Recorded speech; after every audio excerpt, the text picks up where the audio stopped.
The brutal conflict, of course, continues daily in Syria. Let's get some perspective now from Awa Damon at CNN Beirut. Awa, the talking continues diplomatically and otherwise, but what about inside Syria?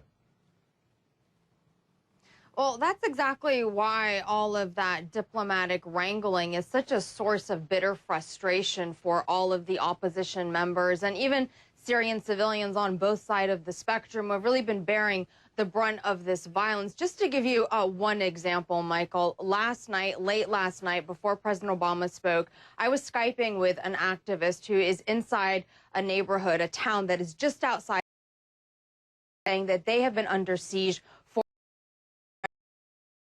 and medical supplies. Children there are suffering, saying, people, if just one of these key leaders would come and live the way we are for an hour, not even a day, just an hour, to feel the fear that just grips you when you hear incoming artillery, incoming bombs, not knowing where it's going to strike. That even greater fear when a bomb does strike nearby and you can try to duck from the shower that is created by the shrapnel, running outside, seeing all of the victims, trying to tend to the wounded.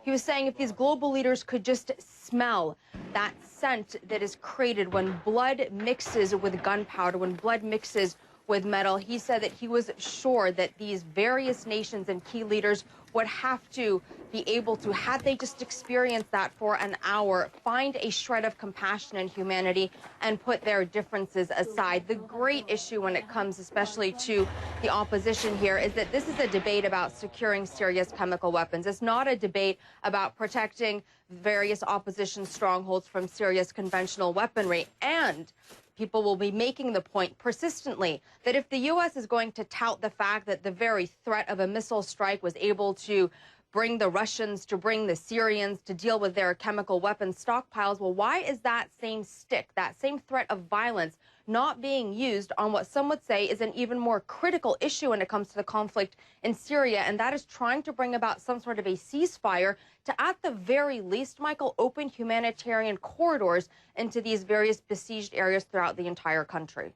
Yeah, all good information there. What is the opposition saying about whether they would play ball with the notion, and it does seem like a very problematic notion, of weapons inspectors coming into the country, trying to secure these many weapons sites, chemical weapons sites? Would they be likely to play ball? And even if the FSA, for example, said they would, there are other elements of the opposition who might see blue helmets and think game on. Yeah, and that's the issue with the opposition as it stands currently. The rebel fighting force, even the political opposition, are incredibly fractured, and they do have very different ideologies. That's something that they're going to have to deal with. That being said, it is believed, though, that the Syrian government's stockpiles of chemical weaponry are still in Syrian government control, in areas that they control.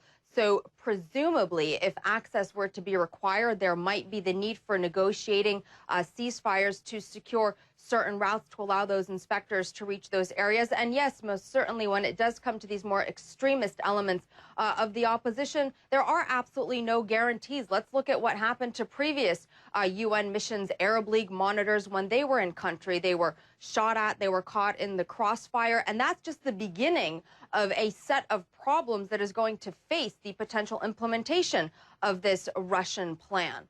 If it does move forward, just identifying the sites could take weeks, securing them months, and actually destroying the stockpiles, experts say that could take years, Michael. Awa Damon there in Beirut. Appreciate it as always, Awa. Thanks so much.